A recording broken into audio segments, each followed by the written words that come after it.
And now, live at 8.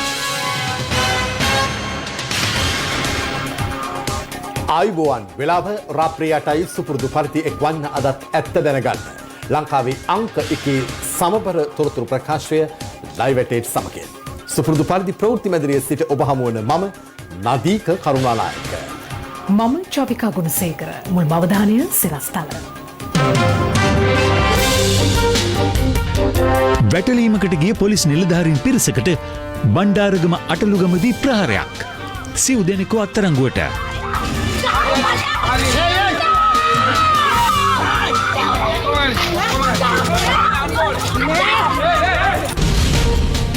පසුගිය රජයේ ජාතික ආරක්ෂාවට වඩා සංවිධාවට ප්‍රමුඛත්වයක් ලබා දී ඇති බව පාස්කු කොමිසමේදී හෙළිවෙයි.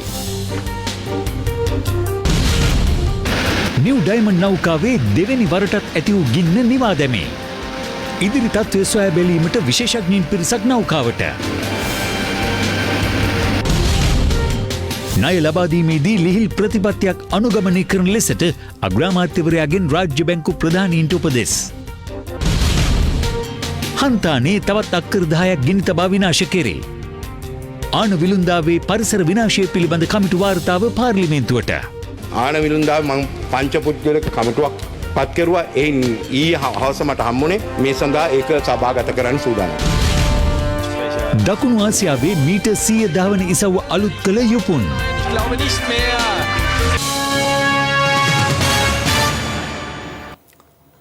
යලි ගිනි ගැනීමකට ලක් වූ MT නිව් ඩයමන්ඩ් නෞකාවේ ගින්න මේ වන විට සම්පූර්ණයෙන්ම පාලනය කර ඇති බව ශ්‍රී ලංකා නෞකා හමුදාව පවසනවා. නෞකාවේ ආපදා තත්ත්වය විමසා බැලීම සඳහා එහි ගැලවුම්කාර සමාගමේ ආපදා විශේෂඥයින් 3 දෙනෙකු අද එම නෞකාවට ඇතුළු වුණා. MT නිව් ඩයමන්ඩ් නෞකාවේ පාලනය කර තිබූ ගින්න පෙරේදා යලි හටගෙන තිබුණා. ශ්‍රී ලංකා නාවික හමුදාව, ශ්‍රී ලංකා ගුවන් හමුදාව, ශ්‍රී ලංකා වෙරළාරක්ෂක දෙපාර්තමේන්තුව, ශ්‍රී ලංකා වරාය අධිකාරිය, ඉන්දිය නාවික හමුදාව සහ ඉන්දිය වෙරළාරක්ෂක දෙපාර්තමේන්තුව ඒකාබද්ධව ගින්න පාලනය කිරීමට කටයුතු කළා. ඒ අනුව නාවික හමුදාව පැවසුවේ අද අලුයම වන විට ගින්න සම්පූර්ණයෙන්ම පාලනය කර ඇති බවයි. මේ වන විට නෞකාවේ ගිනි දැල් හෝ දුම් පිටවීමක් නිරීක්ෂණය නොවන බවයි නාවික හමුදාව පැවසුවේ. කෙසේ වෙතත් තවදුරටත් නෞකාව පිළිබඳව දැඩි අවධානයකින් පසු වන බවද නාවික හමුදාව ප්‍රකාශ කළා. මේ අතර නෞකාවේ හටගත් ගින්න හේතුවෙන් සිදුව ඇති හානි ඇතුළු ඉදිරි ක්‍රියාමාර්ග සම්බන්ධයෙන් සොයා බැලීමට අදාළ ගැලවුම්කාර සමාගමේ විශේෂඥයින් 3 දෙනෙකු අද MT නිව් ඩයමන්ඩ් නෞකාවට ඇතුළු වුණා. ඔවුන් මූලික පරීක්ෂණ කටයුතු සිදු කර විශේෂයෙන් ගිනිගත් රසායනික සංයෝග වන තෙල්, ප්ලාස්ටික්, වයර් ඒවා දැවි අවසන් වුණාම විෂ වායුන් නිපද වෙනවා. අනිවාර්යයෙන්ම මේ විෂ වායුන් ප්‍රමාණ පිළිබඳව දැනගන්නට නෞකාවේ ඇතුළත උෂ්ණත්වයේ සියලු දත්ත රැගෙන උදවිය දැනට පිටතට ඇවිල්ලා තියෙනවා. ඊයේ වන විට MT නිව් ඩයමන්ඩ් නෞකාව සංගමන් කන්ද තුඩුවේ සිට නැගෙනහිර මුහුදේ නාවික සැතපුම් 27ක් දුරින් පැවති අතර අද උදෑසන වන විට ඒ නාවික සැතපුම් 42ක දුරක් දක්වා ගැඹුරු මුහුදු ප්‍රදේශයට ටග් යාත්‍රාවක් යොදා ගනිමින් ඇදගෙන ගොස් තිබෙනවා. මේ අතර නෞකාව පිටුපසින් නාවික සැතපුමක් පමණ දුරට විහිදී තිබූ ඉන්ධන පැල්ලම නිෂ්කාශනය කිරීම සඳහා ඉන්දිය වෙරළාරක්ෂක දෙපාර්තමේන්තුවට අයත් ඩ්‍රෝනිය වර්ගයේ ගුවන් යානයක් යොදා ගනිමින් රසායනික ද්‍රව්‍ය එසීමට පියවර ගත්තා. මේ අතර MT නිව් ඩයමන්ඩ් නෞකාව පවතින ප්‍රදේශයේ සාගර පරිසර පද්ධතියට යම්කිසි බලපෑමක් සිදුවී ඇද්දැයි පරීක්ෂා කිරීම සඳහා ඊයේ රුහුණු විශ්වවිද්‍යාලයේ සහ නාරා ආයතනයේ පරීක්ෂක කණ්ඩායමක් එහි විමර්ශනයක් සිදු කළා. එතනින් ජල සාම්පල් ලබා ගත්තා. ඒ ලබාගත් සාම්පල් මේ වෙනුවකට අදාළ රසායනාගාර වලට යවලා තියෙනවා. ඒ රසායනාගාර පරීක්ෂණ ප්‍රතිඵල වලින් තමයි අපිට කියන්නට පුළුවන් වෙන්නේ මේවා ඇත්තටම නැවේ දහනය සඳහා ගෙන ආපු ඩීසල්ද එහෙම නැත්නම් නැවේ ප්‍රවාහනය කරමින් තිබුණු බොර තෙල්ද කියලා. ඇත්තටම මේ තෙල් සාම්පල ඉතාමත් ඝන සාම්පල කළු පාට හුරු ඝන ද්‍රවණයක් බොර තෙල් වලට සමානව නැවත දුවන්නක ඩීසල් නේ මෙතන තිබුණේ ඉතාමත් ඝන තෙලක්. වෙළඳ නෞකා ඒක පාවිච්චි කරන්නේ heavy fuel oil කියලා. එය කළු පාටට හුරු ඝන ද්‍රව්‍යයක්. මේ අවස්ථාවේ නැවේ පවතින තාක්ෂණික දත්ත විශ්ලේෂණ කරාම අපිට දැනුණු දේ තමයි නෞකාවේ කිසිම විටක බොර තෙල් ගබඩා සංචිතයෙන් තෙල් කඳුවක් වෙන්නට කිසිම හැකියාවක් නොතිබෙන බව. කෙසේ නමුත් ඉන්දියානු වෙරළාරක්ෂක දෙපාර්තමේන්තුවේ කිමිදුම්කරුවන් සහ නාවික හමුදාවේ කිමිදුම්කරුවන් ඒකාබද්ධ කිමිදුම් කටයුත්තක් කිරීමට සූදානමින් සිටිනවා. නිව් ඩයමන්ඩ් නෞකාව ගිනි ගැනීමට ලක්වීමෙන් මෙරට සාගර පරිසර පද්ධතියට සිදු අලාභය සම්බන්ධයෙන් සහ ඉදිරි නීති ක්‍රියාමාර්ග සම්බන්ධයෙන් සමුද්‍රීය පරිසර ආරක්ෂක අධිකාරිය පරිසර අමාත්‍යාංශයේ ඇතුළු නිලධාරීන් පිරිසක් අද යලිත් නීතිපතිවරයා සමග සාකච්ඡා කළා. අද දින ගරු නීතිපතිතුමා හමු වූ අවස්ථාවේදී එම මුහුදු තීරයෙන් ලබාගත් තෙල් අඩංගු ජලජ සාම්පල සහ ස්ථාන පරීක්ෂාවේදී ලබාගත් අදාළ ඡායාරූප ඇතුළු වීඩියෝ පට ගරු නීතිපතිතුමාට ලබා දී පෙන්වා දුන්නා. එහිදී අදාළ කළු තෙල් සාම්පල ඩීසල් නොවන වෙනත් තෙල් වර්ගයක් වන බවටත් ප්‍රකාශ කළා. මෙහිදී අදාළ නෞකාව ආශ්‍රිත මුහුදු තීරයේ අවශ්‍ය රාජකාරී කටයුතු කිරීම සඳහා විධාන මධ්‍යස්ථානයක් ස්ථාපිත කරන ලෙසටද ගරු නීතිපතිතුමා විසින් ඔවුන්ට උපදෙස් ලබා දීමක් සිදු කළා. එම තෙල් කාන්දුව අදාළ නෞකාවෙන් පිට වූ තෙල් බවට පැහැදිලි වන බවත් ඔවුන් දන්වා සිටියා. තව දුරටත් මුහුදු තීරයට හා සාගරයට අදාළ තෙල් වලින් සිදුවන පාරිසරික දූෂණය වැළැක්වීමට සහ මනුෂ්‍ය ජීවිතවලට අන්තරාදායක තත්ත්වයක් හට ගැනීම වළක්වාලීමටත් අදාළ අවශ්‍ය ඉක්මන් ආරක්ෂක පියවරක් ලෙසට වහාම මෙම නෞකාව පිහිටා ඇති ස්ථානයේ සිට මුහුදු සැතපුම් 200ක් දුර ආරක්ෂිත ස්ථානයකට ඉවත් කරන ලෙසට අවශ්‍ය උපදෙස් ලබා දිය යුතු බවට අදාළ නැවේ පාර්ශවයන්ට නියෝග ලබා දිය යුතු බවට තීරණය වුණා. බණ්ඩාරගම අටලුගම ප්‍රදේශයේ රැඳී සිටින 32 කල්ලියේ ජාවාරම්කරුවන් අත්අඩංගුවට ගැනීම සඳහා අද උදෑසන විශේෂ පොලිස් මෙහෙයුමක් සිදු කෙරුණා. එහිදී මෙම පිරිස රැඳී සිටි නිවසේදී ප්‍රධාන ජාවාරම්කරු අත්අඩංගුවට ගැනීමත් සමග එම නිවසේ සිටි අනෙක් පිරිස සහ තවත් ප්‍රදේශවාසීන් පිරිසක් පැමිණීමෙන් උණුසුම් තත්වයක් ඇති වුණා. එහිදී අදාළ පිරිස පොලිස් නිලධාරීන්ට පහර දී ඇති අතර සිව් දෙනෙකු තුවාල ලබා තිබෙනවා. බණ්ඩාරගම අටලුගම මාරාව ප්‍රදේශයේ නිවසක් තුළ මද්‍රව්‍ය ජාවාරමක් සිදුවන බවට ලද තොරතුරකට අනුව බණ්ඩාරගම පොලිසියේ නිලධාරීන් කණ්ඩායමක් එම නිවස වටලා තිබුණා. එහිදී අදාළ නිවසේ සිටි කාන්තාවන් සිව් දෙනෙක් ඇතුළු පුද්ගලයන් 8 දෙනෙකු පොලිස් නිලධාරීන්ට පහර දී ඇති බවයි පොලිස් මාධ්‍ය ප්‍රකාශක කාර්යාලය සඳහන් කළේ. එහිදී පොලිස් නිලධාරීන් 2 දෙනෙකු ඇතුළු සිව් දෙනෙකුට තුවාල සිදුව තිබෙනවා. එහිදී උණුසුම් තත්ත්වයක් හටගත් අතර සිද්ධිය පාලනය කිරීම සඳහා පොලිස් විශේෂ කාර්යබලකායද කැඳවීමට පියවර ගත්තා.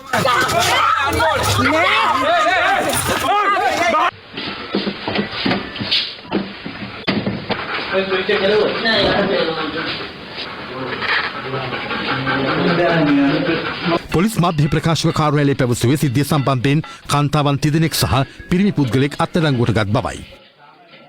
මේ අතර මද්‍රව්‍ය සඳහා ඇබ්බැහි වූ කාන්තාවක් කළුතර බන්ධනාගාරයෙන් පැන ගිය අතර ඇය අත්අඩංගුවට ගැනීමට බන්ධනාගාර නිලධාරීන් කටයුතු කළා. කළුතර ප්‍රදේශයේ පදිංචි අදාළ කාන්තාව උතුරු කළුතර සිරිලන්ද බන්ධනාගාරයේ රඳවා සිටින අතරතුර ඉහළ මාලේ වහලෙන් පලා ගොස් තිබුණා. 48 හැවිරිදී ඇය මද්‍රව්‍ය ජාවාරම සම්බන්ධයෙන් බන්ධනාගාරගත වූ අයෙක් බවයි බන්ධනාගාර කොමසාරිස් ජෙනරාල් තුෂාර උපුල්දෙනිය මහතා සඳහන් කළේ.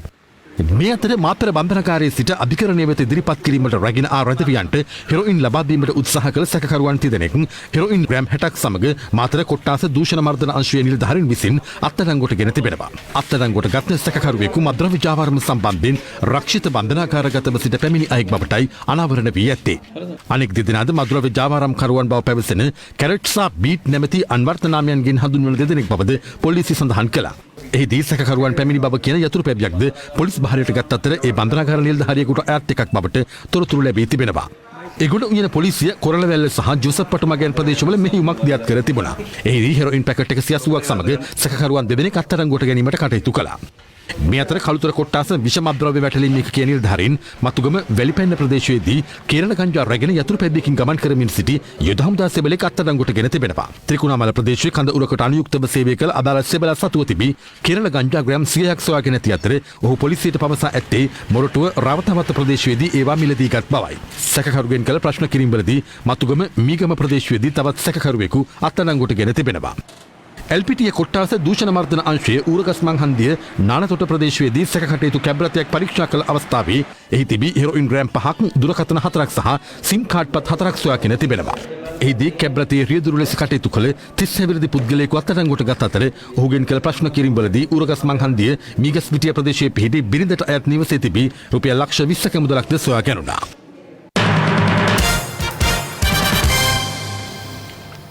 රත්මලාන ඥානේන්ද්‍රපාර ප්‍රදේශයේදී පසුගියදා පුද්ගලයෙකුට පහර දෙන CCTV දර්ශන පෙළක් අප වෙත ලැබී තිබෙනවා. එම පහර දීම ඝාතනයට ලක් වූ දෙහිවල ගල්කිස්ස මහනගර සභාවේ හිටපු මන්ත්‍රී රංජන් ද සිල්වා මහතාගේ පුත්‍රයා විසින් සිදු කර ඇති බවටයි අනාවරණය වී තිබෙන්නේ. එදින රාත්‍රියේ පැමිණි අවිගත් පිරිසක් ක්‍රිකට් ක්‍රීඩක ධනංජය සිල්වා මහතාගේ පියා වූ රංජන් ද සිල්වා මහතාට වෙඩි තබා තියුණු ආයුධයකින්ද පහර දී තිබුණා. සිද්ධිය සම්බන්ධයෙන් විමර්ශන ආරම්භ කළ පොලිසිය සැකකරුවන් කිහිප දෙනෙකු අත්අඩංගුවට ගැනීමටයි කටයුතු කළේ. අදාළ ඝාතනය දැනට විදෙස්ගතව පසුවන රත්මලානේ කුඩු අංජු නැමැත්තාගේ පාර්ශවය විසින් සිදු කර ඇති බවට විමර්ශනවලදී අනාවරණ වුණා. අදාළ සිදුවීමෙන් පසු රංජන් ද සිල්වා මහතාගේ පුත් සාවිත්‍ර ද සිල්වා සඳහන් කළේ කුඩු අංජු නැමැත්තාගේ මද්‍රව්‍ය ජාවාරම සම්බන්ධයෙන් පොලිසිය දැනුවත් කිරීම හේතුවෙන් එම ඝාතනය සිදු කළ බවයි. ඝාතන සිද්ධිය සම්බන්ධයෙන් චෝදනා එල්ල වී ඇති පුද්ගලයෙකුට පසුගියදා රංජන් ද සිල්වා මහතාගේ පුත්‍රයා පහර දුන් අතර එම පහර දීම ආරක්ෂිත කැමරාවකද මෙලෙස සටහන්ව තිබුණා. සිද්ධිය සම්බන්ධයෙන් ගල්කිස්ස පොලිසිය විමර්ශනයක් ආරම්භ කර ඊට අදාළ කරුණු අධිකරණය වෙතද වාර්තා කර තිබෙනවා. එලෙස පුද්ගලයෙකුට පහර දීම සම්බන්ධයෙන් සාවිත්‍ර ද සිල්වා අප වෙත මෙලෙස අදහස් පළ කළා. මගේ තාත්තගේ ඝාතනයට සම්බන්ධ ප්‍රධාන සැකකරුවෙක් මගේ ඉස්සරහින් ගිය හැරට මිදුලෙන් යනවා. යනකොට මං ඔහුත් එක්ක බයින් බස්සීමක් කියලා මං ඔහුට පාර දෙනවා. ඊට පස්සේ පොලිසියෙන් මට කතා කරලා කියනවා මට පොලිසියෙන් කටුතර දෙන්න කියලා. ඒ වෙලේ මම හිටියේ තංගල්ල ප්‍රදේශයේ. මම එනකම් අම්මව දැන් කරලා තියෙන පොලිසියෙන් මේ මාව සැකකාරයෙක් හැටියට පොලිසියට ගියාම කිව්වා පොලිසියෙන් මෙම ගහපු එක වරදක්. ඒක මමත් පිළිගන්නවා. මගේ කේන්තියට මං ඒ වෙලාවේ මගේ පියාගේ ඝාතනයේ සම්බන්ධ පුද්ගලයා නිසා මම පහර දීමක් එල්ල කරේ.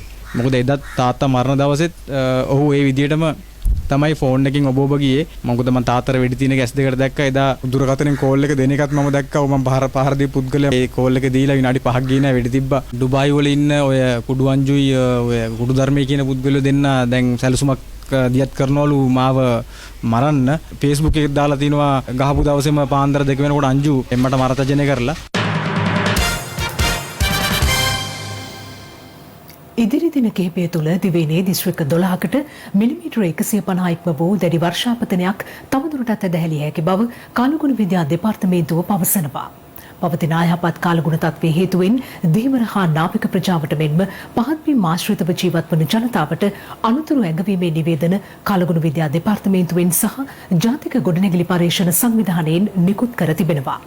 එම නිවේදන නොතකා කළුතර උතුර මුහුදේ දීවර කටයුතු වල නිරත වූ බෝට්ටුවක් පෙරළීමෙන් දීවරයින් දෙදෙනෙකු අනතුරකට ලක් වුණා. රට අභ්‍යන්තරයේ සහ දිවයින වටා ගැඹුරු හා නොගැඹුරු මුහුදු ප්‍රදේශවල තද වැසි සහ සුළං සහිත කාලගුණ තත්වයක් මීට දින 2කට පෙර සිට පවතිනවා. මේ පිළිබඳව අනතුරු ඇඟවීමේ නිවේදන කිහිපයක්ම කාලගුණ විද්‍යා දෙපාර්තමේන්තුවෙන් සහ ජාතික ගොඩනැගිලි පර්යේෂණ සංවිධානය මගින් නිකුත් කරනු ලැබුවා. එලෙස නිකුත් කර ඇති අනතුරු ඇඟවීමේ නිවේදන නොතකා ඊයේ රාත්‍රියේ කළුතර උතුරු මුහුදේ දීවර කටයුතු සඳහා දීවර බෝට්ටුවක් පිටත්ව ගොස් තිබුණා. එම බෝට්ටුව අදාළියම ගොඩබිම දෙසට පැමිණෙන අතරතුර මුහුදේ පැවති දැඩි රළු ස්වභාවයේ හේතුවෙන් බෝට්ටුව පෙරළී ගොස් තිබෙනවා. දීවර යාත්‍රාවේ සිටි දීවරින් දෙදෙනා මුහුදේ පාවෙමින් සිටියදී ඒ පිළිබඳව කළුතර උතුර පොලිසියට දීවරින් පිරිසක් දැනුම් දීමෙන් අනතුරුව පොලිසිය සහ නාවික හමුදාව පැමිණ දීවරින් මුදා ගැනීම සඳහා මෙහෙයුමක් ආරම්භ කළා.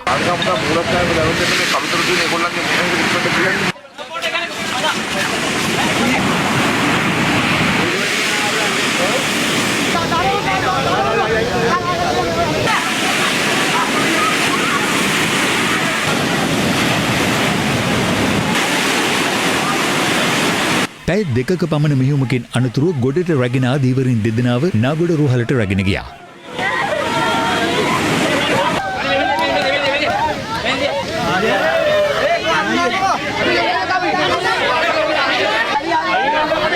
රෝහල් ප්‍රකාශකයෙකු කියා සිටියේ ඉන් එක් දීවරයෙකුගේ තත්ත්වය බරපතල බවයි. මේ අතර ඊයේ සිට ඇදහැළුණු දැඩි වර්ෂාවත් සමග කොළඹ දිස්ත්‍රික්කයේ ප්‍රදේශ රැසක් ජලයෙන් යටව තිබුණා. කොට්ටාව ප්‍රාදේශීය ලේකම් කොට්ටාශයේ පවුල් 300කට ආසන්න පිරිසක් අවතැන්ව සිටින බවයි දිස්ත්‍රික් ලේකම් ප්‍රදීප් යසරත්න මහතා ප්‍රකාශ කළේ. එමෙන්ම කොළඹ ප්‍රාදේශීය ලේකම් කොට්ටාශයේද පවුල් 100ක් පමණ පීඩාවට පත්ව සිටිනවා. පැවති දැඩි වර්ෂාවෙන් මාලිගාවත්ත ප්‍රදේශයේ ජලයෙන් යටව තිබුණේ මේ අයුරින්.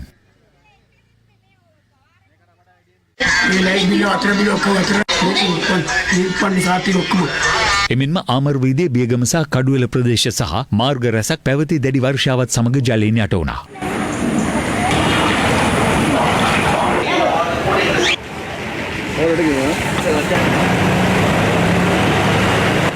තවද කොළඹ නිලුම් මාවත ප්‍රදේශයේ මාර්ගයට ගසක් කඩා වැටීමෙන් රථවාහන ධාවනයටද පැය කිහිපයක් බාධා එල්ල වුණා. කොළොන්නාව ප්‍රදේශයට ඇදහැළුණු දැඩි වර්ෂාවත් සමග ඇල මාර්ග රැසක් අවහිර වීමෙන් ප්‍රදේශ රැසක් ජලයෙන් යට වුණා. පැවති දැඩි වර්ෂාවත් සමග කොළඹ ගම්පහ මාර්ගයේ කලගෙනහින මන්සන්දියේ කන්ටේනර් රථයක් පෙරළී යාමෙන් රථවාහන ධාවනයට බාධා එල්ලව තිබුණේ මේ අයුරෙන්. එසේම උතුරු මැද පළාතට ඇදහැල්න දැඩි වර්ෂාවත් සමග තඹුත්තේගම ආර්ථික මධ්‍යස්ථානයේ දෛනික කටයුතු වලට බාධා එල්ල වී තිබෙනවා. මීට අමතරව රත්නපුර දිස්ත්‍රික්කයේද ඊයේ දින දැඩි වර්ෂාවක් ඇදහැලී තිබෙනවා. ඇතැම් මාර්ගවලට ගස් කඩා වැටීමෙන් රථවාහන ධාවනයට බාධා එල්ල වී තිබුණා. කාලගුණ විද්‍යා දෙපාර්තමේන්තුව ප්‍රකාශ කළේ වැසි තත්ත්වයේ තවදුරටත් දිස්ත්‍රික්ක 12කට වැඩිවීමේ අවදානමක් පවතින බවයි.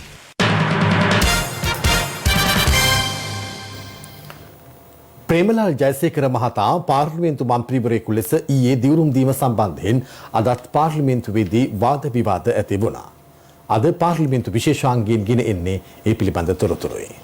ඊයේ දිනේ මා මේ ගරු සභාවේ නොසිටි අවස්ථාවේ ප්‍රේමලාල් ජයසේකර මන්ත්‍රීවරයා විසින් කරන ලද ප්‍රකාශය සම්බන්ධයෙන් මගේ කනගාටුව මෙන්ම විරෝධතාවය පළ කර. ඔහු අද මරණීය දණ්ඩනයට නියම වූ කෙනෙක් වශයෙන් ඔහුගේ මානසික තත්ත්වය මට හොඳින් අවබෝධ වෙනවා. බොරු කතා කියමින් අනුකම්පාව දිනා ගන්නට ඔහු උත්සාහ කරනවා. මා අධිකරණ ඇමතිවරිය හැටියට පත්වන්නේ 2017 අගෝස්තු 25 වෙනිදා. ඒ වන විට එම නඩුවේ කටයුතු විභාග වෙමින් තිබුණ අතර මා කිසිම දවසක විනිශ්චයකාරතුමන්ලා හෝ නීතිපති දෙපාර්තමේන්තුවේ නිලධාරීන් සමග මේ සම්බන්ධයෙන් කිසිම දෙයක් කතා කරලා නැති විත්තිය ඒ අය සාක්ෂි දරනවා ඇති. ඊයේ ප්‍රේමලාල් ජයසේකර මන්ත්‍රීතුමා දිවුරුම් දෙන්න එනකොට මම විපක්ෂයේ වෙනුවෙන් නැගිටලා මම රීති ප්‍රශ්නයක් තියෙනවා කියලා මම කඩනගා කිව්වා. නමුත් ඔබතුමා මාව හඳුනාගත්තේ නැහැ. මගේ දිහා බැලුවෙත් නැහැ. ජනාධිපතිනේ තෝරන. එතකොට ඇවිල්ලා දිවුරුම දුන්නා. දිවුරුම දුන්නායින් පස්සේ ඔබතුමා කිව්වා රීති ප්‍රශ්න මතු කරන්න කියලා. ඒක වැරදි දෙයක් කතා නෑතුමා. පාර්ලිමේන්තු සම්ප්‍රදාය තමයි විපක්ෂයේ ප්‍රධාන සංවිධායකතුමා රීති ප්‍රශ්න මතු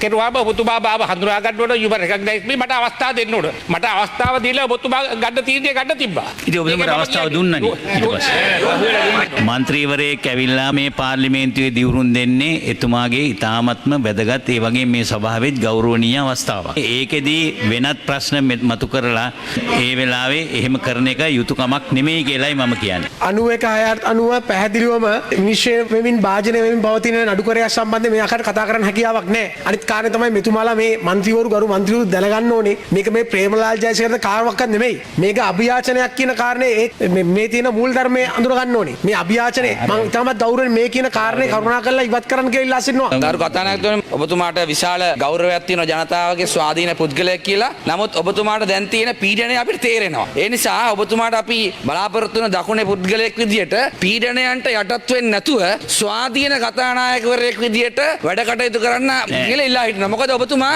කතානායකවරයා වෙන්නේ ආණ්ඩු පක්ෂයේ 145 දෙනයි. ඒගොල්ලන්ට සහයෝගය දෙන 4 දෙනෙක් 3න් 2ක් නැති ආණ්ඩුවක් මේක. දැන් චිත්‍රයක් හදන 3න් 2ක් තියෙනවා කියලා. නමුත් ඔබතුමා 225ම මන්ත්‍රීවරයා කොහෙවත් 3න් 2ක් හම්බෙලා නැහැ. ජැක් එක ගහන 4 දෙනා එක්ක 149යි. ලංකා පාර්ලිමේන්තු ඉතිහාසයේ හෝ ලෝක පාර්ලිමේන්තු ඉතිහාසෙවත් සම්ප්‍රදායක් නැහැ. මන්ත්‍රීවරයෙක් දිවිරුම් දෙනකොට ස්ථාවර නියෝග හෝ මොනවා හරි යටතේ ඒ දිවිරුම් දීමට අවහිර කිරීමට අවසර ඉල්ලීම. ඒක කිසිම සම්ප්‍රදායක් නොවන බව මගේ මිත්‍ර ගරු හිටපු සභානායකතුමාට මතක් කරන්න ඕනේ. හිටපු කතානායකතුමාවත් අපි නැගිට්ටත් පිළිගත්තේ නැහැ ඒ සම්ප්‍රදාය අනුව යමින්. මහකන්නයට අවශ්‍ය පොහොර හිඟයකින් තොරව සැපීමට වහාම පියවර ගන්නා ලෙස ජනාධිපති ගෝඨාභය රාජපක්ෂ මහතා නිලධාරීන්ට උපදෙස් ලබා දී තිබෙනවා. ඒ ඊයේ ජනාධිපති ලේකම් කාර්යාලයේ පැවති සාකච්ඡාවකදී පොහොර නිෂ්පාදනය හා සැපියුම් රසායනික පොහොර හා කෘමිනාශක භාවිත නියාමන රාජ්‍ය අමාත්‍යාංශයේ ඉදිරි සැලසුම් පිළිබඳ සොයා බැලීම සඳහා සාකච්ඡාවක් ජනාධිපති කාර්යාලයේදී පැවැත්වුණේ ජනාධිපති ගෝඨාභය රාජපක්ෂ මහතාගේ ප්‍රධානත්වයෙන්. මේ සාකච්ඡාවට එක් වූ ආර්ථික පුනර්ජීවනය පිළිබඳ ජනාධිපති කාර්ය සාධක බලකායේ ප්‍රධානී බැසිල් රාජපක්ෂ මහතා ප්‍රකාශ කළේ වගා සංග්‍රාමයකට අවශ්‍ය සහාය දීමට රජය සැලසුම් කර ඇති බවයි. බාධාවකින් තොරව පොහොර අවශ්‍යතාව සැපීමට රජයේ සහ පෞද්ගලික අංශයේ ආනයනකරුවන්ට පසුබිම සකසා ඇතැයිද බැසිල් රාජපක්ෂ මහතා මෙහිදී පෙන්වා දුන්නා. මෙහිදී ජනාධිපතිතුමා ප්‍රකාශ කර ඇත්තේ ආනයනයට සීමා නොවී දේශීය පොහොර අවශ්‍යතාවය රට තුළම නිෂ්පාදනය කළ යුතු බවයි. ජයවර්ධනපුර විශ්වවිද්‍යාලය ඇතුළු විශ්වවිද්‍යාල කිහිපයක් පර්යේෂණ සිදු කර ඇති බැවින් ප්‍රධාන පොහොර වර්ග කිහිපයක් ඉදිරි තෙවසර තුළ දේශීය වෙළඳපොළට සැපීමට හැකියාවක් ඇතැයිද බැසිල් රාජපක්ෂ මහතා මෙහිදී ප්‍රකාශ කර තිබෙනවා. එප්පාවල ෆොස්ෆේට් නිධිය ආශ්‍රිතව සිංගල් ෆොස්ෆේට් රටට අවශ්‍ය ප්‍රමාණය නිපදවීමේ හැකියාව ඇතැයි පරීක්ෂණ වලින් නිගමනය වී ඇති බවත් නැනෝ තාක්ෂණයේ භාවිතයෙන් නව පොහොර නිෂ්පාදනය පිළිබඳව පර්යේෂණ සිදු කරන බවත් මෙහිදී අවධාරණය වුණා. පොහොර නිෂ්පාදනයේ කඩිනමින් අරමන්නේ උපදෙස් දුන් ජනාධිපතිතුමා අවශ්‍ය ආයෝජනය කෘෂිකර්ම අමාත්‍යාංශයෙන් සපයන බව ප්‍රකාශ කළා. මේ වසරේ ආනයනය කළ පොහොර සඳහා නිසි පරිදි ගෙවීම් කර ඇති බවත් වතුවලට සහ ගොවියාට අවශ්‍ය පොහොර නියමිත ප්‍රමාණයට කලට වේලාවට සහ ඉහළ ප්‍රමිතියකින් සපයා දිය යුතු බවත් ජනාධිපතිතුමා මෙහිදී අවධාරණය කළා. වහාම අද ඒ පොහොර ටික යවන්න. තීරණ ගත්තම එහෙම කරන්න ඕන. මට ඕන ගොවියට පොහොර ටික එහෙම නැත්නම් ඒ වතු වලට පොහොර ටික ඒ ටික යන්න ඕන. දැන් ඒවට තදින් ඉන්න ඕන. පොහොර වෙලාවට යන්න ඕන ගොවියට එච්චරයි. දැන් එහෙම බැරිය තියෙනවා නම් අපි දැන් ඕල්ටර්නේටිව් තියෙනවනේ. අපි දැනටමත් වී වලට පොහොර ගෙන්නනවා නම් තව එකකින් තව අනිත් ඒවාටත් පොහොර ටික ගේනවා. එච්චරයි. දැන් අපි සල්ලි දෙනවා නම් ආණ්ඩුවෙන් ඒක ඇල්ල ටිකනේ අමාරුව සල්ලි හොයන එක. මෙච්චර කල් සල්ලි ගෙවලා නැතුව පොහොර බිලියන ගණනක් මේගොල්ලෝ ගෙනාවා. දැන් අපි සල්ලි දෙනකොට ගෙන්න බැරි හේතුවක් නැහැනේ. ණය ලබා දීමේදී ලිහිල් ප්‍රතිපත්තියක් අනුගමනය කරන ලෙස අග්‍රාමාත්‍ය මහින්ද රාජපක්ෂ මහතා අද රාජ්‍ය බැංකු ප්‍රධානීන්ට උපදෙස් ලබා දෙනු ලැබුවා. ඒ මුදල් අමාත්‍යාංශයේ පැවති සාකච්ඡාවකදී මුදල් අමාත්‍යාංශයේ ප්‍රගති සමාලෝචන රැස්වීම විශේෂ භාර අමාත්‍ය අග්‍රාමාත්‍ය මහින්ද රාජපක්ෂ මහතාගේ ප්‍රධානත්වයෙන් අද මුදල් අමාත්‍යාංශයේදී පැවැත්වුණා. මෙහිදී විවිධ ආර්ථික අර්බුදයන්ට ලක්ව සිටින ජනතාව ඉන් මුදා ගැනීම සඳහා ණය ලබා දීමේදී ලිහිල් ප්‍රතිපත්තියක් අනුගමනය කරන්නයි රාජ්‍ය බැංකු ප්‍රධානීන්ට අග්‍රාමාත්‍ය මහින්ද රාජපක්ෂ මහතා උපදෙස් ලබා දෙන්න ලැබුවා. ණය ගෙවා ගැනීමට අපහසු හා අලුතින් ණය ලබා ගැනීමට පැමිණෙන ජනතාව බැංකු තුල අනවශ්‍ය ලෙස අපහසුතාවයට ලක් නොකරන ලෙසටද ඔවුන්ට උපදෙස් දී තිබෙනවා. ශ්‍රී ලංකා ණය තොරතුරු කාර්යාංශයේ දත්ත පරීක්ෂා කිරීමේ කාර්යය තුල මහ ජනතාවට සිදුවන අපහසුතාවයන් පිළිබඳ මුදල් රාජ්‍ය අමාත්‍ය අජිත් නිවාඩ් කබ්‍රාල් මහතා මෙහිදී අවධානය යොමු කර තිබුණා. ණය නොගෙවූ පුද්ගලයෙකුගේ අපකරුවෙකු පමණින් ශ්‍රී ලංකා ණය තොරතුරු කාර්යාංශයේ නම ඇතුළත් වීම නිසා ණයක් ලබා ගැනීමට එම පුද්ගලයා නුසුදුසෙකු කිරීම ඇතුළු කරුණු පිළිබඳව අවධානය යොමු කළ අග්‍රාමාත්‍යවරයා මේ සම්බන්ධයෙන් සුදුසු සහන ක්‍රමවේදයන් පිළිපදින ලෙසක් ප්‍රකාශ කර තිබෙනවා. ඉන්වෙස්ටර්ස්ලාට තියෙන බදු වල රේට් එක පිළිබඳ ප්‍රශ්නයක් නෙමෙයි වැඩිපුරම. දවස ගානේ මේක වෙනස් වෙනවා නම් ඒ මිනිස්සුන්ට තීරණයක් ගන්න බෑ. ආයෝජනයක් කරන්නේ කොහොමද කියන ඒ හින්දා මං හිතන්නේ අපි ඉදිරි අවුරුදු පහේ මේ බදු ව්‍යුහය එහෙමම තියාගන්න ඕන. විදේශ ණය තමයි මං හිතන්නේ මූලික ප්‍රශ්නේ අපිට තියෙන. එදා 14 අන්තිමට තිබුණේ බිලියන වලින් රුපියල් බිලියන වලින් 3113යි. ඒක 19 සලායි බාර ගන්නකොට 6 ඩබල් වෙලා 6400ට ගිහිල්ලා තියෙනවා. පසුගිය රජයේ සමෘද්ධිය ලබා දීමේදී පාක්ෂිකයන්ට විශේෂ කොට එම ආධාර පිරිනමා ඇති බව රාජ්‍ය අමාත්‍ය ශයන් සේමසිංහ මහතා ප්‍රකාශ කළා. ඒ පිළිබඳව සොයා බලා දේශපාලන ભેදයකින් තොරව අඩු ආදායම්ලාභී සියලු පවුල් සඳහා සමෘද්ධිය ලබා දීමට අවශ්‍ය පියවර ගන්නා ලෙසද අග්‍රාමාත්‍යවරයා මෙහිදී උපදෙස් ලබා දී තිබෙනවා. සමෘද්ධිය ලබා ගන්නා වූ සියලු දෙනා මේ කට්ටියගේ අවුරුදු 5 අර අවුරුදු 5 කියලා කියන්නේ නැතුව සියලු දෙනා පිළිබඳව අධ්‍යයනයක් කරන්න. කළා එතෙන්දී යම් කිසි ප්‍රශ්නයක් ඇති වෙනවා නම් ඒ අය ඒ ආණ්ඩු අපේ ආණ්ඩු කාලේ හරි වේවා දැන් හරියට දැන් සමෘද්ධිය අපදාම දෙන්නේ නෙමෙයි. එහෙම නම් ඒකට කියනෝනේ අර මහත්මයාට ඩෝලයක් දෙන විදිහට සමාජවාදීලා ඊට වඩා බලාපොරොත්තු වෙන්නේ උඩට ගන්නනේ සමාජය. ඒක පිටපරියක් නෙමෙයි. අපි ඔක්කොම ආපහු බලලා සුදුසු කවුද කියලා තෝරගන්න. ශ්‍රී ලංකා නිදහස් පක්ෂයේ නියෝජිතයින්ගේ හමුවක් ඊයේ රාත්‍රියේ හිටපු ජනාධිපති මෛත්‍රීපාල සිරිසේන මහතාගේ ප්‍රධානත්වයෙන් පැවැත්වුණා. රැස්වීමෙන් අනතුරුව හිටපු ජනාධිපතිතුමා මෙන්ම පක්ෂයේ ජ්‍යෙෂ්ඨයින් කිහිප දෙනෙක්ම මාධ්‍යවේදීන් මගහැර යාම විශේෂ සිදුවීමක් වුණා. මහමැතිවරණයෙන් අනතුරුව ශ්‍රී ලංකා නිදහස් පක්ෂයේ මධ්‍යම කාරක සභාව මුල්වරට හමු වුණේ පසුගිය ජූනි මාසයේ 21 වෙනිදායි. එදා මාධ්‍යවේදීන් ප්‍රශ්න කරද්දී හිටපු ජනාධිපති මෛත්‍රීපාල සිරිසේන මහතා මෙන්ම පක්ෂයේ ජ්‍යෙෂ්ඨයින් පිරිසක්ද මෙලෙස මාධ්‍ය මගහැර ගියා. ඔබතුමා අගමැති ජනාධිපතිවරයා සාකච්ඡා කරන ඇත්තද? ඔබතුමා නියෝජ්‍ය අගමැති වෙනවා කියන්නේ? අනේ මම දන්නේ නැහැ. මාර ගන්නවද? මම දන්නේ නැහැ. සාකච්ඡා මොකද නෑ ඔක්කොම ලේකම්තුමා කියනවා. මේ නෑ මේ පොඩ කතා කරලා මොනවද හැමෝට විනාඩිය කිල්ලන. මට හොඳට මතකයි ඒවා. එනවා කියලා ගියා එදා. එදා වගේම ඊයේ දිනේදීත් පැවති සාකච්ඡාවෙන් අනතුරුව හිටපු ජනාධිපති මෛත්‍රීපාල සිරිසේන මහතා මාධ්‍යවේදීන් මගහැරියා. ඒ 20 වෙනි සංශෝධනය ගැන අහපු ප්‍රශ්නත් එක්ක. ඉදිරියේදී මොනවාගේ වෙනස්කම් කරන්න බලාපොරොත්තු වෙනවද? දැන් ඔබතුමාලා ගැන අහන්නේ අවශ්‍ය කරා. හිටපු ජනාධිපති මෛත්‍රීපාල සිරිසේන මහතා වගේම පක්ෂයේ ජ්‍යෙෂ්ඨයින් බොහෝ දෙනෙක් මේ 20 වෙනි සංශෝධනය ගැන මාධ්‍යයට අදහස් දැක්වීමට මැලි වුණා. අමතුමා මොකද කතා කළේ? අමතුමා 20 සම්බන්ධ මොකුත් නැද්ද? අනේ 20 මොකද කතා කරන්නේ අමතුමා? මොකද කියන්නේ 20? මොකුත් කතා. ඔබතුමා හිතපු අධිකාරී ඇමතිනේ. මල්ලි නෑ මේ මුකුත් එහෙම විශේෂ දෙයක් නෑ. දැන් මේ අනේ නෑ. තවම නෑ මම ඉවර නෑ. වෙඩින් එකට අත්සන් කරන්න. නව අමාත්‍ය මේ වීර කුමාර මාධ්‍ය ප්‍රකාශකතුමා යම් ප්‍රකාශ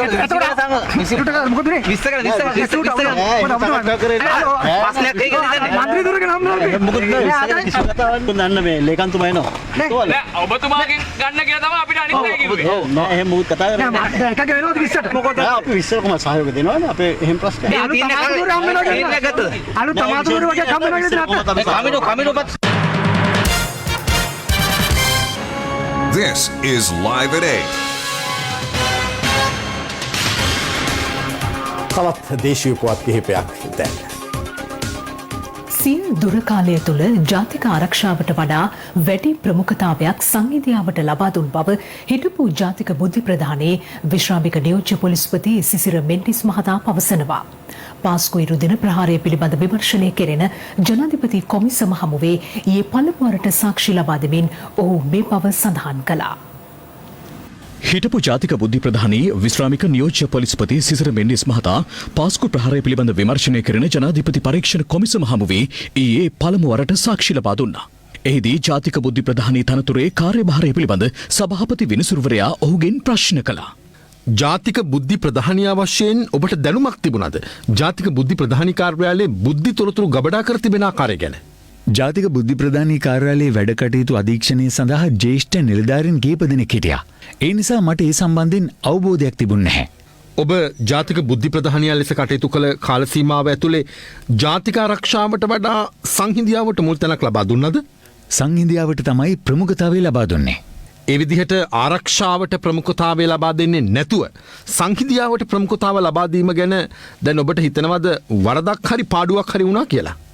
ඒක අඩුපාඩුවක් කියලා තේරෙනවා.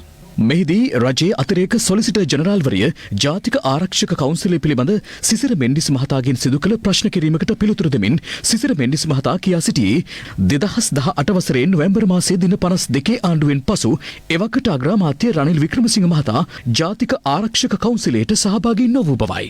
හිටපු පොලිස්පති පූජිත් ජයසුන්දර ආරක්ෂක කවුන්සිල රැස්වීමට යම් අවස්ථාවලදී සහභාගී වුණේ නැද්ද?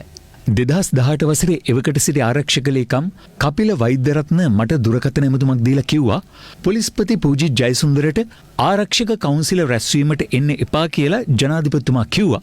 ඒක එතුමට දැනුම් දෙන්න කියලා. මම එතුමට පිළිතුරු දුන්නේ ඒක මට පොලිස්පතිට කියන්න බෑ කියලා. ඇයි එහෙම කියන්නේ කියලා ඔබ ආරක්ෂක ලේකම්ගෙන් ඇහුවේ නැද්ද? මම ඇහුවේ නෑ. මේ අතර 2015 වසරේ ජූලි මාස 28 වන දින සිට 2019 වසරේ අප්‍රේල් මාස 21 වන දින දක්වා පවත්වන ලද බුද්ධි සමාලෝචන රැස්වීම්වලට අදාළ වාර්තාවක්ද කොමිෂන් සභාවට ඉදිරිපත් වී තිබුණා. එම ලේඛනයට අනුව අදාළ රැස්වීම සතිපතා පවත්වා නොමැති බව තහවුරු වනවා නේද යන්න කොමිෂන් සභාවේ සමාජිකයන් ඇසූ ප්‍රශ්නයකට පිළිතුරු වශයෙන් ඔහු පැවසුවේ එම ලේඛනවලට අනුව එම රැස්වීම් නිසි පරිදි පවත්වා නොමැති බව හෙළිවන බවයි. එම ලේඛනවලට අනුව ඇතැම් මාසවල රැස්වීම් එකක් පමණක් පවත්වා ඇති අතර තවත් මාසවල රැස්වීම් පවත්වා ඇත්තේ දෙකක් හෝ තුනක් පමණයි. මේ අතර ශ්‍රී ලංකා මුස්ලිම් කොංග්‍රසයේ නායක රවුෆ් හකීම් මහතා ඉන් අනතුරුව දෙවන දිනටත් කොමිසම හමුවේ සාක්ෂි ලබා දුන්නා. එහිදී අතිඋතුම් මැල්කම් කාදන රංජිත් හිමියන් වෙනුවෙන් පෙනී සිටින ජනාධිපති නීතිඥවරයා ඔහුගෙන් විමසා සිටී සහරාන් අන්තවාදී දේශන සිදු කරන්නේද යන්න ඔබ පළමුවරට දැනගත්තේ කවදාද යන්නයි. 2019 අවුරුද්දේ පෙබරවාරි මාසයේදී හිටපු අග්‍රාමාත්‍ය රනිල් වික්‍රමසිංහ මහතාගේ බිරිඳ වන මෛත්‍රී වික්‍රමසිංහ මහත්මිය අන්තර්ජාලයෙන් හුමාරු වූ සහරාන් හෂීම්ගේ දේශනයක් මට එවා එය විවේචනය කරමින් ඒ පිළිබඳ සොයා බලන්න කිව්වා. පසුව මම ඒ පිළිබඳව සොයා බැලුවා. එහිදී 2017 අල්යාර් මංසන්දියේදී ගැටුමෙන් පසු වරෙන්තු ලබා සිටි සහරාන් අධිකරණයේ මගහැර සැඟව සිටින බව දැනගන්නට ලැබුණා. නමුත් මම ඒ පිළිබඳ අපරාධ පරීක්ෂණ දෙපාර්තමේන්තුවෙන් විමසූ අවස්ථාවේදී සහරාන් අත්අඩංගුවට ගැනීමට ඔවුන් උපරිමයෙන් උත්සාහ කරන බව පැවසුවා. මෙහිදී ආගම් මත පදනම් වූ පාසල් නිසා ජාතීන් අතර ගැටුම් ඇතිවන බව පවසන්නේ නම් එය මිත්‍යාවක් බවත් වැඩිදුරටත් අදහස් දක්වමින් රවුෆ් හකීම් මහතා සඳහන් කළා.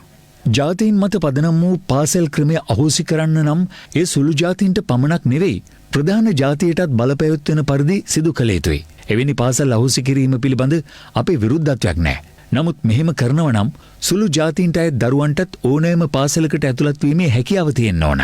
මේ අතර හිටපු ජාතික බුද්ධි ප්‍රධානී සිසිර මෙන්ඩිස් මහතා අද දෙවන දිනටත් ජනාධිපති පරීක්ෂණ කොමිසම් සභාව හමුවේ සාක්ෂි ලබා දුන්නා. නැගෙනහිර පළාත් හිටපු ආණ්ඩුකාර MALM හිස්බුල්ලා මහතා අද තෙවැනි දිනටත් පාස්කු ප්‍රහාරය පිළිබඳ විමර්ශනය කරන ජනාධිපති කොමිසමේ පොලිස් ඒකකයේ හමුවේ පෙනී සිටියා.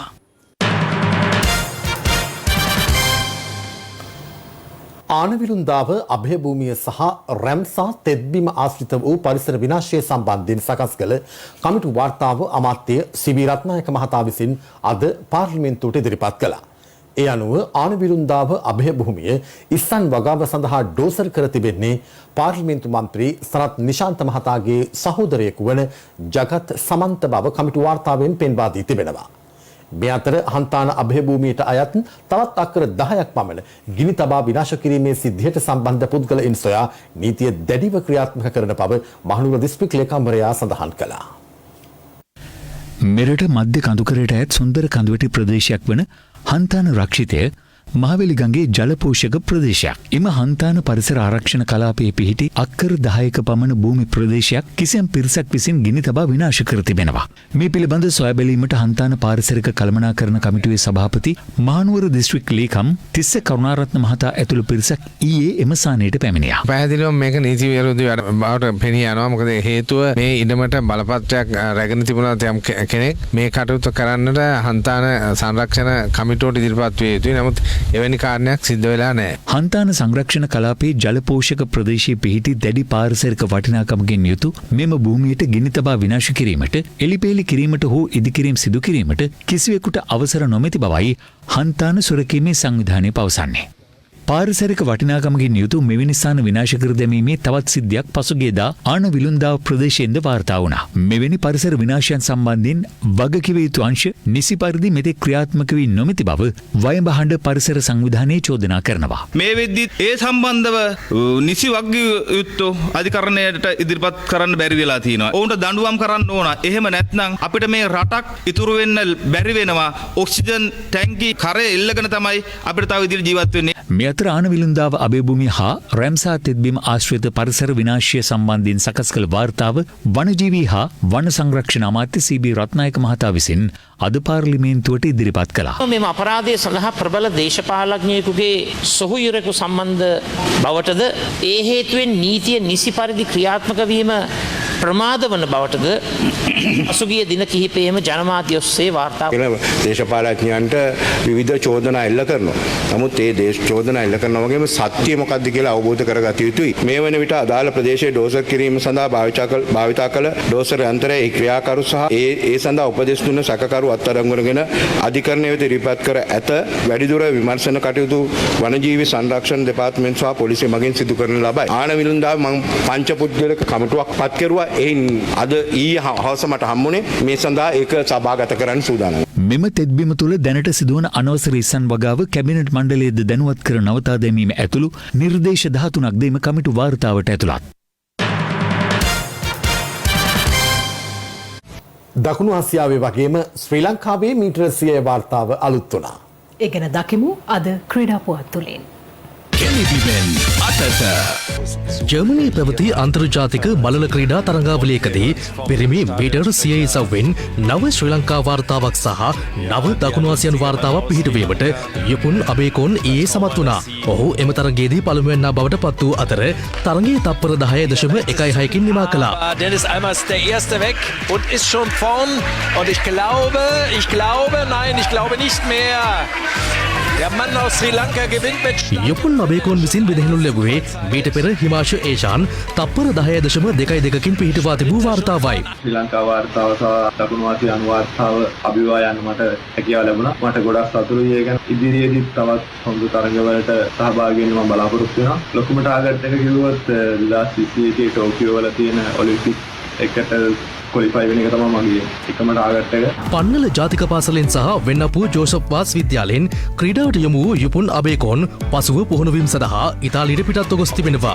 වයස අවුරුදු 10ේදී ඔහුගේ මූලික පුහුණුව පන්නල ජාතික පාසලෙන් ලබා දීමට ඔහුට මාහට හැකි විය. ඒ සඳහා ඔහුගේ කැපකිරීම මේ අවස්ථාවේදී මම ඉතා අගය කොට සැලකමි. 25 හැවිරිදි යුපුන් අබේකෝන් දැක්වූ මෙම දක්ෂතාවය පිළිබඳව ට්විටර් පණිවිඩයක් නිකුත් කළ ක්‍රීඩා අමාත්‍ය නාමල් රාජපක්ෂ මහතා පෙන්වා දෙන්නේ මෙම මෙම විශිෂ්ට ජයග්‍රහණය ලාංකිකයින් සැමට ආඩම්බර විය හැකි අවස්ථාවක් බවයි.